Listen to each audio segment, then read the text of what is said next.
हरे कृष्णा। भक्ति रसायन सिंधु के अध्ययन में आपका स्वागत है और हमें अध्याय 18 पढ़ रहे हैं। भाव प्रेमी का चरित्र। तत्पश्चात रूप गोस्वामी उस व्यक्ति के गुणों का वर्णन करते हैं जिसने कृष्ण के लिए भाव प्रेम वस्तुतः विकसित कर लिया है। ये गुण इस प्रकार से हैं। भाव भक्ति, जो तीन भक्ति हमने शुरुआत में जाना था, साधन भक्ति, भाव भक्ति और प्रेम भक्ति। तो भाव के स्तर पर है, कैसे कह सकते हैं कि कोई व्यक्ति भाव के स्तर पर है, तो उनके लक्षण बताए गए। इन लक्षणों से आप जान सकते हैं कि भक्त कितना उन्नत है। तो उसमें 8 लक्षण बताए गए हैं। वो इस प्रकार से है। वह भगवत भक्ति में अपना समय लगाने के लिए सदैव उत्सुक रहता है। वह निष्क्रिय नहीं रहता। वह चौबीसों घंटे निरंतर सेवा करना चाहता है। वह सदैव गंभीर तथा अध्यवसायी होता है। वह सारे भौतिक आकर्षणों से विमुख रहता है। वह अपने कार्यों के बदले किसी प्रकार के भौतिक सम्मान की कामना नहीं करता। उसमें विश्वास रहता है कि कृष्ण उस पर सदैव दयालु होंगे। वह भगवान की निष्ठापूर्वक सेवा करने के लिए सदैव उत्सुक रहता है। वह भगवान के पवित्र नामों के कीर्तन में मग्न रहता है। वह भगवान के दिव्य गुणों का कथन करने के लिए सदैव उत्सुक होता है। वह ऐसे स्थान में रहने में प्रसन्नता अनुभव करता है जहाँ भगवान ने लीलाएं की थी, यथा मथुरा, वृंदावन या द्वारका। अब एक एक करके सभी लक्षणों को विस्तार से बताते हैं। सबसे पहला जो लक्षण था वो था समय का सदुपयोग, अव्यर्थ कालत्वम, मतलब वो व्यर्थ का कहीं भी समय बिगाड़ता नहीं है। जिस अनन्य भक्त ने कृष्ण के लिए भाव प्रेम विकसित कर लिया है, वह सदैव भगवान की प्रार्थना करने में अपनी वाणी को लगाता है। वह मन के भीतर कृष्ण का सदैव चिंतन करता रहता है और अपने शरीर को या तो अर्चावीर के समक्ष नतमस्तक होकर नमस्कार करने में या अन्य किसी सेवा में लगाता है। इन भावमय कार्यों को करता हुआ वह कभी आंसू बहाता है। इस तरह उसका सारा जीवन भगवान की सेवा में लगा रहता है। वह एक क्षण भी अन्य किसी कार्य में व्यर्थ नहीं जाने देता। तो समय कोई व्यक्ति बिगाड़ रहा है तो समझना चाहिए कि अभी भी भाव के स्तर पर नहीं पहुंच रहा है और समय को भगवत सेवा में ही प्रयोग कर रहा है, तो समझना चाहिए कि अब वो उन्नत स्थिति में है। अध्यवसाय या शांति। जब कोई व्यक्ति विभिन्न बाधाओं के आने पर भी क्षुब्ध नहीं होता तो वह संयमी तथा अध्यवसायी कहलाता है। इसका जीता जागता उदाहरण वर्णित राजा परीक्षित का आचरण है। वे मृत्यु के समय अपने समक्ष उपस्थित समस्त ऋषियों से कहते हैं, हे ब्राह्मणों, आप मुझे सदा अपना शरणागत दास माने। मैं गंगा के तट पर भगवान कृष्ण के चरण कमलों में हार्दिक भक्ति करने आया हूँ। अतएव आप आशीर्वाद दे कि माता गंगा भी मुझ पर प्रसन्न हो। उस ब्राह्मण बालक का शाप मुझे लगा है तो लगा रहे। मेरी आपसे प्रार्थना यही है कि आप मेरे जीवन की अंतिम घड़ी में विष्णु के पवित्र नाम का कीर्तन करें, जिससे मुझे उनके दिव्य गुणों की अनुभूति हो सके। तो परीक्षित महाराज है, बिल्कुल है, घबराए नहीं। नहीं उनको डर था मृत्यु का, नहीं शोक हो रहा था, नहीं बदला लेने की भावना थी। उन्होंने स्वीकार कर लिया, एक शांति, तो संयमित थे। महाराज परीक्षित के आचरण का यह दृष्टांत उनके जीवन के अंतिम समय तक धैर्य बनाने रखने, उनके मन की अविचल स्थिति या संयम का उदाहरण है। यह उस भक्त के लक्षणों में से एक है जिसने कृष्ण के लिए भावमय प्रेम विकसित कर लिया है। यानी कि भक्तों के जीवन में संकट भी आए तो भी वो उससे विचलित नहीं होता है। ये भाव का लक्षण है। विरक्ति या वैराग्य। इंद्रिया सदैव इंद्रिय भोग करना चाहती है, किंतु जब भक्त में कृष्ण के लिए भावमय प्रेम विकसित हो जाता है तो उसकी इंद्रिया भौतिक इच्छाओं के प्रति आकृष्ट नहीं होते। भोग तो नहीं करता है पर इवन भोग करने की इच्छा भी मन में प्रकट नहीं होती है। मन की यह स्थिति विरक्ति या वैराग्य कहलाती है। इस विरक्ति का उदाहरण राजा भरत के चरित्र में प्राप्त होता है। श्रीमद् भागवत में कहा गया है कि महाराज भरत कृष्ण के चरण कमलों के सौंदर्य से इतने आकृष्ट थे कि उन्होंने अपनी तरुणावस्था में ही अपने परिवार, संतान, मित्र, राज्य आदि प्रति समस्त प्रकार की अनुरक्ति को अस्पृश्य मल समझकर त्याग दिया था। महाराज भरत वैराग्य का आदर्श उदाहरण प्रस्तुत करते हैं। उन्हें भौतिक जगत की सारी भोग्य वस्तुएं प्राप्त थीं, किंतु उन्होंने उनका परित्याग किया। इसका अर्थ यह हुआ कि अपने आप को कृत्रिम रूप से पृथक रखने और अनुवृत्ति के आकर्षण से दूर रखने को वैराग्य नहीं करते।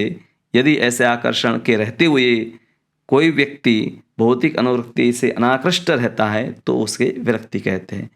आपके पास ऐश्वर्य नहीं है और आप वैराग्य दिखाए वो तो समझ सकते हैं, पर ऐश्वर्य होने के कारण भी है और फिर भी आप है विरक्त है, उसका भोग नहीं करते, तो वास्तव में वो विरक्ति या वैराग्य है। निस्संदेह नवदीक्षित भक्त को प्रारंभ में अपने आप को सभी प्रकार के आकर्षणों से दूर रखने का प्रयास करना चाहिए, किंतु प्रौढ़ भक्त की वास्तविक स्थिति तो यह है जिसमें वह सारे आकर्षणों के रहते हुए भी लेश मात्र आकृष्ट नहीं होता। वैराग्य की असली कसौटी यही है। हम कहते हैं कि श्रील प्रभुपाद भगवान के शुद्ध भक्त हैं, तो उनमें जो भी भगवान के शुद्ध भक्त है उसमें भाव के लक्षण भी सब दिखाई देंगे। तो श्रील प्रभुपाद के पास धन जन सुंदरी कविता इत्यादि सब प्राप्त हुआ, पर उन सबको उन्होंने भगवत सेवा में लगाया, नहीं कि अपने भोग में। तो ये कोई भी शुद्ध भक्त है उसमें ये लक्षण तो पाए ही जाएंगे। निराभिमानता, मान शून्यता। जब कोई भक्त शुद्ध साक्षात्कार के समस्त गुणों से समन्वित होकर भी अपने पद का गर्व नहीं करता तो वह निरअभिमानी कहलाता है। पद्म पुराण में कहा गया है कि राजा भगीरथ राजाधिराज थे, किंतु उनमें कृष्ण के प्रति ऐसा भाव प्रेम विकसित हो गया कि वे साधु हो गए और अपने राजनैतिक शत्रुओं तथा अछूतों के तक के घर भिक्षा मांगने गए। वे इतने विनीत थे कि उन्होंने उन सबों के समक्ष सादर शीश झुकाया।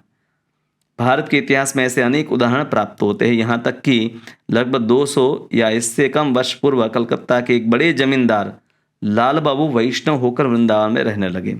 वे भी द्वार द्वार जाकर भीख मांगने लगे, यहाँ तक कि अपने राजनीतिक शत्रुओं के द्वार पर भी वे गए। भिक्षा मांगने का अर्थ है उन व्यक्तियों द्वारा किए जाने वाले अपमान को सहन करने के लिए तैयार रहना। जिनके द्वार पर कोई मांगने जाता है यह स्वाभाविक है, किंतु कृष्ण के लिए ऐसे अपमान सहन करते हैं। कृष्ण का भक्त कृष्ण की सेवा हेतु कोई भी परिस्थिति स्वीकार कर सकता है। तो हम भक्तों के समुदाय में रहते हैं तो हमारी ये कसौटी होती है कि कभी कभी हमें उचित सम्मान, या उचित है या नहीं, पर सम्मान इतना कोई ना दे, किसी और व्यक्ति को सम्मान दे तो हमें तुरंत मन में होती है कि मुझे क्यों सम्मान नहीं मिला। तो एक तो ये वस्तु, और दूसरे लोग हैं मुझे सम्मान दे उसकी हमेशा भावना रखना। तो भिक्षा मांगने में तो अपमान भी हो सकता है, जैसे इसीलिए तो इस्कॉन में ट्रेनिंग है कि पुस्तक वितरण करने जाना है, क्योंकि पुस्तक वितरण करने आप जाते हैं तो कई लोग आपका सम्मान नहीं करेंगे और इससे धीरे धीरे हमारे में है वो मान की जो भावना है उससे हम मुक्त होते हैं। बृहद आशा, आशाबंध, यह विश्वास कि भगवान की कृपा अवश्य होगी संस्कृत भाषा में आशाबंध कहलाता है। इस संस्कृत शब्द का अर्थ यह है, यह सोचते रहना कि चूंकि मैं भक्ति के सामान्य नियमों का यथाशक्ति पालन कर रहा हूँ अतएव मुझे पूर्ण विश्वास है कि मैं भगवत धाम को प्राप्त करूँगा। तो विश्वास होना इसको कहते हैं आशाबंध, कि भगवान रक्षा करेंगे, भगवान है उनको मैं प्राप्त करूँगा। इस संदर्भ में रूप गोस्वामी एक प्रार्थना इस आशाबंध संबंधी उदाहरण को बताने के लिए बताते हैं। वे कहते हैं, मुझ में न तो कृष्ण के लिए प्रेम है, न ही कृष्ण प्रेम विकसित करने वाले कारणों श्रवण तथा कीर्तन में मेरा प्रेम है। ना ही तो भगवत प्रेम है और ना ही श्रवण कीर्तन में प्रेम है। मुझ में वह भक्ति योग भी नहीं है जिससे कृष्ण का निरंतर ध्यान किया जाता है और उनके चरण कमलों को हृदय में स्थिर किया जाता है। जहाँ तक ज्ञान या पुण्य कर्मों की बात है ऐसे कार्य करने का मुझे कोई अवसर ही नहीं दिखता। फिर सबसे बड़ी बात यह है कि मैं उत्तम कुल में भी उत्पन्न नहीं हुआ हूँ, अतएव हे गोपी जन वल्लभ मैं आपकी केवल प्रार्थना कर सकता हूँ। मेरी एकमात्र यही इच्छा है और आशा है कि किसी तरह आपके चरण कमलों तक पहुँच सकूँ, और यही आशा मुझे पीड़ा पहुँचाती है क्योंकि मैं जीवन के इस दिव्य लक्ष्य तक पहुँचने में अपने को सर्वथा असमर्थ पाता हूँ। भाव यह है कि आशाबंध शीर्षक के अंतर्गत मनुष्य को घोर निराशा में भी एक आशा बनाए रखने चाहिए कि वह किसी न किसी तरह भगवान के चरण कमलों तक पहुंच जाएगा।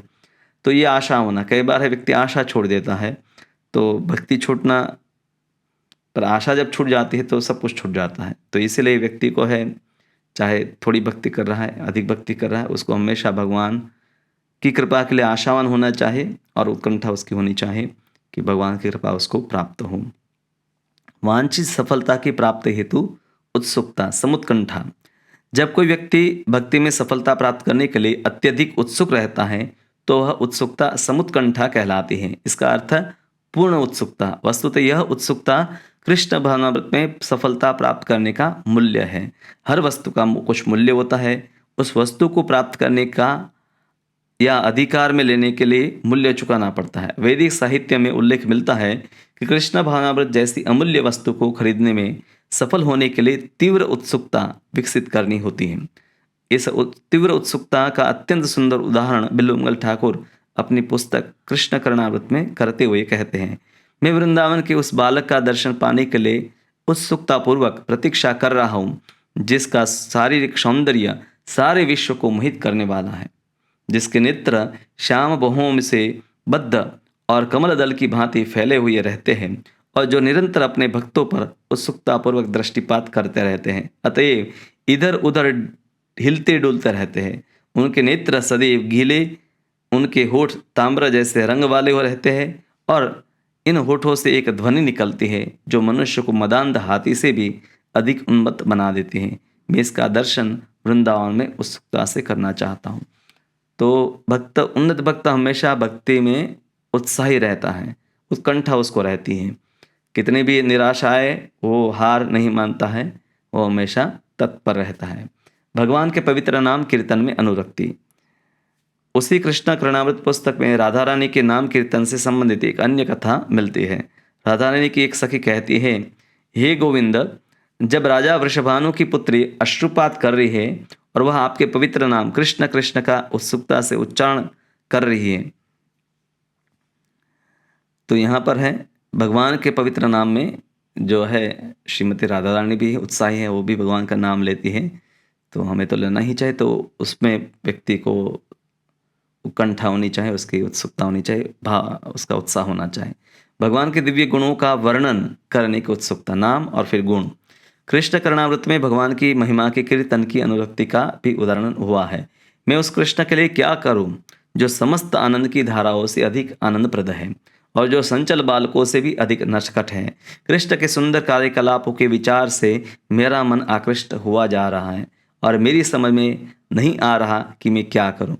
तो हमें अगर समझ में नहीं आता है कि हम क्या प्रार्थना करें, क्या विचार करें, तो बिल्वमंगल ठाकुर या अन्य अनेक भक्तों ने अपनी प्रार्थनाएं की हैं। उन्हीं प्रार्थनाओं को हम दोहराए, उसी प्रार्थनाओं के भाव हम अपने में लाए, वो एक प्रामाणिक तरीका है भक्ति में आगे बढ़ने का। कृष्ण की लीला स्थली में रहने का आकर्षण। रूप गोस्वामी कृत पद्यावली में वृंदावन के विषय में यह कहा गया है कि उस स्थान पर समस्त ग्वालों के राजा नंद महाराज का पुत्र अपने पिता के साथ रहता था। इसी स्थान पर कृष्ण ने उस शकट का भंजन किया जिसमें शकटासुर असुर छिपा था। यहीं पर हमारे भवबंधन की ग्रंथि काटने वाला दामोदर अपनी माता यशोदा द्वारा रस्सी से बांधा गया था। कृष्ण का भक्त मथुरा वृंदावन जिले में निवास करता हुआ उन समस्त स्थानों का भ्रमण करता है जहाँ जहाँ कृष्ण ने लीलाएं की थी। इन सभी पवित्र स्थानों पर कृष्ण ने ग्वाल बालों एवं माता यशोदा के संग अपनी बाल्य लीलाएं की, क्रीड़ाएं की। आज भी कृष्ण भक्तों में इन स्थानों की परिक्रमा करने की प्रथा चालू है। मथुरा तथा वृंदावन की यात्रा करने वाले भक्त सदैव दिव्य आनंद का अनुभव करते हैं। वस्तुतः यही, यदि कोई वृंदावन जाता है तो तुरंत ही उसे कृष्ण का वियोग सताने लगता है जिन्होंने वहां रहकर ऐसी सुंदर क्रीड़ाएं की थी। तो अभी भी वृंदावन परिक्रमा, गोवर्धन परिक्रमा, व्रजमंडल परिक्रमा ये सब भक्त करते हैं। कृष्ण के कार्यकलापों को स्मरण करने के प्रति ऐसा आकर्षण कृष्ण अनुरक्ति कहलाती है। किंतु निर्विशेषवादी, दार्शनिक तथा योगी भक्ति के प्रदर्शन द्वारा परब्रह्म में तल्लीन होना चाहते हैं। अगर वो भक्ति करते भी है, नाम लेते हैं, लीला सुनते हैं, पर उसका लक्ष्य क्या है? भगवान में विलीन हो जाना। कभी कभी वे कृष्ण की लीला स्थलियों का भ्रमण करने की शुद्ध भक्तों की भावना का अनुकरण करते हैं, किंतु उनका एकमात्र लक्ष्य मुक्ति लाभ होता है। अतएव उनके ऐसे कार्यों को अनुरक्ति नहीं माना जा सकता है। रूप गोस्वामी कहते हैं कि शुद्ध भक्तों द्वारा प्रदर्शित कृष्ण अनुरक्ति कर्मियों या ज्ञानियों के हृदय में संभवतः पूर्ण नहीं हो सकती, क्योंकि शुद्ध कृष्ण भावनामृत के प्रति ऐसी अनुरक्ति दुर्लभ है और अनेक मुक्तात्माओं के लिए भी प्राप्त कर पाना संभव नहीं है। तो ये आसान नहीं है, अनेक जन्मों के भक्ति के बाद ये प्राप्त होती है अनुरक्ति, जिसमें भक्ति की प्राप्ति की जा सकती है। जो व्यक्ति एकमात्र मुक्ति चाहता हो और निर्विशेष ब्रह्म ज्योति में तल्लीन होना चाहता है, उसके लिए कृष्ण अनुरक्ति प्राप्त कर पाना संभव नहीं है। कृष्ण इस अनुरक्ति को अत्यंत गुह्य रखते हैं और इसे केवल शुद्ध भक्तों को प्रदान करते हैं। तो व्यक्ति को तो शुद्ध भक्तों के पद चिन्हों पर अनुशीलन, भक्ति की व्याख्या में हमने देखा कि हम श्रील प्रभुपाद जी के बताए गए मार्ग पर चलते हैं, क्योंकि हमें पता है कि श्रील प्रभुपाद ब्रजवासी थे और स्वयं है भगवान के सर्वोत्तम भक्तों में से एक है। तो उनके पद चिन्हों पर चलते हैं तो हम आशा कर सकते हैं कि भगवत कृपा हमें प्राप्त हो। एक सामान्य भक्त भी कृष्ण की इस शुद्ध अनुरक्ति को नहीं पा सकता। अतएव जिनके हृदय सकाम कर्मों के कार्य कारण से दूषित होते हैं और अनेक प्रकार के मनोरथों में लगे हैं, भला ऐसे लोग किस तरह सफलता प्राप्त कर सकते हैं। जो शुद्ध भक्ति के मार्ग में भी आ गया है, पर अभी जिसने शुरुआत की उसके लिए भी दुर्लभ है। तो जो कर्मी हैं, ज्ञानी हैं, योगी हैं, उनके लिए तो संभव है ही नहीं। ऐसे भक्त कहलाने वाले अनेक लोग हैं जो कृष्ण की अष्टकालिक लीला का बनावटी चिंतन करते हैं। भगवान की अष्टयाम या अष्टकालिक लीला दिन में 4 प्रहर होते हैं और रात्रि में तो 8 प्रहर में जो लीलाएं होती है अष्टकालिक लीला कहते हैं उसको। कभी कभी लोग इनका कृत्रिम अनुकरण करते हैं और यह दिखावा करते हैं कि कृष्ण उनसे बाल रूप में बातें करते हैं या राधा रानी तथा कृष्ण दोनों पास आकर उनसे बातें करते हैं। ऐसे लक्षण यदा कदा निर्विशेषवादी लोगों द्वारा प्रकट किए जाते हैं और वे कुछ ऐसे अज्ञानी लोगों को फांस लेते हैं जिन्हें भक्ति योग का कोई ज्ञान नहीं होता। किंतु अनुभवी भक्त इन स्वांगों को देखते ही ऐसी धूर्तता को पहचान लेते हैं। यदि ऐसे वंचक में कभी कृष्ण अनुरक्ति का अनुकरण भी पाया जाता है तो उसे वास्तविक अनुरक्ति नहीं माना जाएगा, किंतु इतना ही कहा जा सकता है कि वह वंचक है कि ऐसी अनुरक्ति से आशा की जाती है कि अंततः वह शुद्ध भक्ति का पद प्राप्त कर सकता है। अगर कभी न कभी वो अगर शुद्ध भक्तों का आश्रय लेता है तो ऐसा वंचक भी भगवान की भक्ति प्राप्त करेगा, अन्यथा तो कठिन है। इस अनुकरणीय अनुरक्ति को 2 विभाग किए जाते हैं, छाया अनुरक्ति और परा अनुरक्ति। छाया मतलब सिर्फ दिखावा। यदि कोई भक्ति के नियमों का पालन किए बिना या प्रामाणिक गुरु के मार्गदर्शन के बिना ऐसे अनुकरणीय अनुरक्ति प्रदर्शित करता है तो यह छाया अनुरक्ति कहलाती है। रति आभास, इसको कहते हैं आभास। जैसे नाम में शुद्ध नाम है, नाम आभास है, उसी प्रकार से कई लोग हैं वृंदावन जाते हैं और वृंदावन जाते हैं तो हम देखते हैं कि राधे राधे कीर्तन करने लगते हैं, नाचने लगते हैं और रमन रीति में लौटने लगते हैं। तो इसको है हम कहते हैं छाया अनुरक्ति, वास्तविक अनुरक्ति नहीं है। कभी कभी यह देखा जाता है कि भौतिक भोग या मोक्ष में वास्तव में लिप्त व्यक्ति को सौभाग्यवश ऐसे शुद्ध भक्तों की संगति मिल जाती है जो भगवान के पवित्र नाम के कीर्तन में लगे रहते हैं। भगवत कृपा से ऐसा व्यक्ति कीर्तन में सम्मिलित हो सकता है।